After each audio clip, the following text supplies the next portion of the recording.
Hello, silver fans. This is T, and you're in the place to be for silver education, acquisition, and entertainment. And hey, the place to be is my LCS, the Gold Depot in Crown Point. We're going to be talking jewelry, vintage bullion, and amazing Native American jewelry artwork.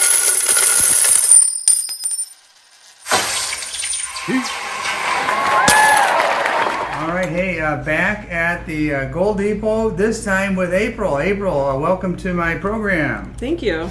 Hey, thanks for having me back here, and Rich is busy with a customer, and actually I came to see you to talk about some jewelry. Yeah. I've been in lots and lots of coin shops, and most of them have jewelry of some sort or another, but you guys have a really nice selection here, and jewelry is something I know virtually nothing about. Do you do a lot of buying and selling of jewelry here? Yeah, we do quite a bit. Okay.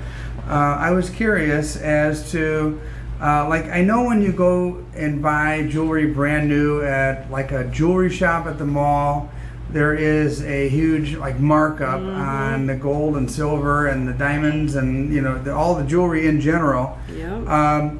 Could someone walk in here and get a pretty decent discount compared to what you'd find at the mall? Oh, absolutely. I tell people I don't even know what the point is sometimes of going to jewelry stores because you're paying for the brand name. Mm-hmm.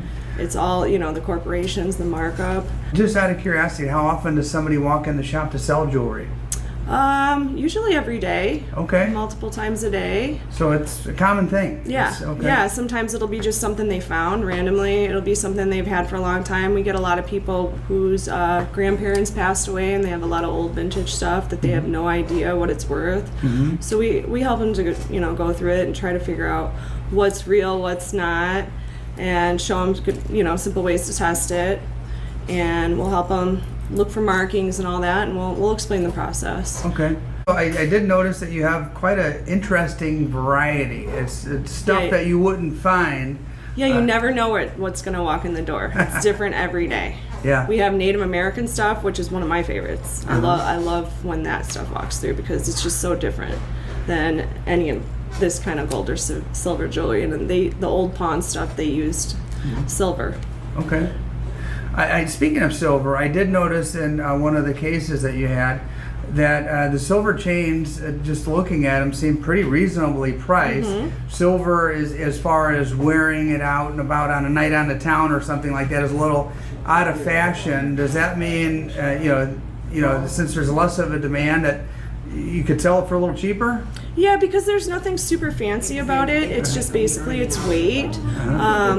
They're pretty standard. There's no additional gems on it. There's nothing fancy. It's just a chain. Yeah. So I can give a weight price on that, and it doesn't have to be a huge difference between what we actually pay you for it and what you buy it for. Just a little bit, just really good deal on some of this stuff.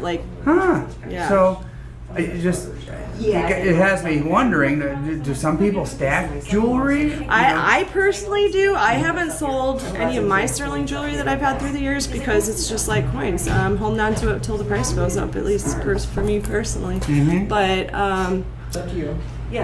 some of it's family heirlooms and stuff like that from my grandparents. But also I have some junk stuff laying around that I'm just waiting till I have enough to bring it in, because you're just a little ring you're not going to get a ton for, but when you set it aside, it adds up. And people are sometimes surprised the kind of money they walk out of here with. Yeah. They wouldn't think they would get that much.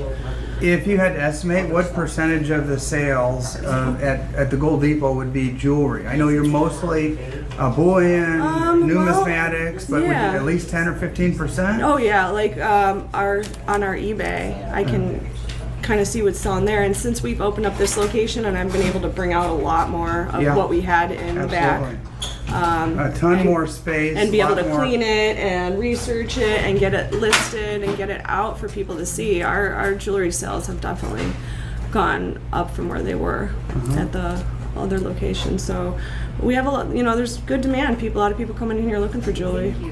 Before we get out of the jewelry department here and head over to the silver department, going from something I know virtually nothing about to something I know a little bit more about, Is there anything else about jewelry that you'd like to mention? Yeah, so this is an example of what we're sending off for scrap. Okay. Some of it could be relisted and sold, but a lot of this will be melted down. Okay. So this is 10, 14, 18 carat. So, and we also, you can mail us your old scrap jewelry and we can send it off to you and we'll give you 90% its value. We'll pay you for it, and we can accept multiple ways to send you payment through PayPal, Venmo, Cash App. We could do check, we could do wire, we could do ACH. So we try to make it easy for people and not so complicated. We get surprised all the time by people coming here and thinking it's going to be way harder than it really is. Okay. Well, that's good to know, because I would venture to say that 95% of my viewers are not local. And so it's nice to know that option. And at the very least, they can give you a holler and maybe get some questions answered. Get them started on it, yeah. Get them going. Okay. Sure. Well, cool. Let's jump from jewelry to silver. And Right. all right, so I know jewelry is your forte here at the Gold Depot, but you do know about silver to a certain extent. And there's an item there in the case that I noticed that's kind of a crossover between Absolutely. both. Yeah. It just came in, huh? Yeah, this is something I thought that we needed here because it's jewelry, silver rings made from coins. Oh, can I take a look at that? Sure. And he just brought them in today, so you're the first one to see these. Very cool. So is this a local guy that makes these? Yes. Okay. And if you come in and you like one, he can size them for you. All I got to do is give him a call and he can get it. He can adjust it if there's one that doesn't fit you perfect, but you like it. Wow. So I can just give him a call and he'll come in and take care of that. I wonder if he would make a Libertad ring. I'm sure he would. That's pretty darn cool. Yeah, pretty much anything you want. What's the price range on something like this? The smaller ones here, the smaller bands are 75 and the larger ones are 125. Okay, cool. Morgans and Walking Liberties are these ones right here, halves. And there was something else in the cabinet down there at the very bottom. That really, can you pull that special piece out? That one? Yeah. Yeah, that's what I thought you meant. Yep. Yeah, Rich was explaining to me. Oh, it's heavy. Yeah. Rich was explaining to me that he just picked this up yesterday. And so, viewers, I'll tell you what. You guys are seeing this. I don't know how long it's going to last here, but how often do you see a 50-ounce Engelhard? That is pretty darn cool.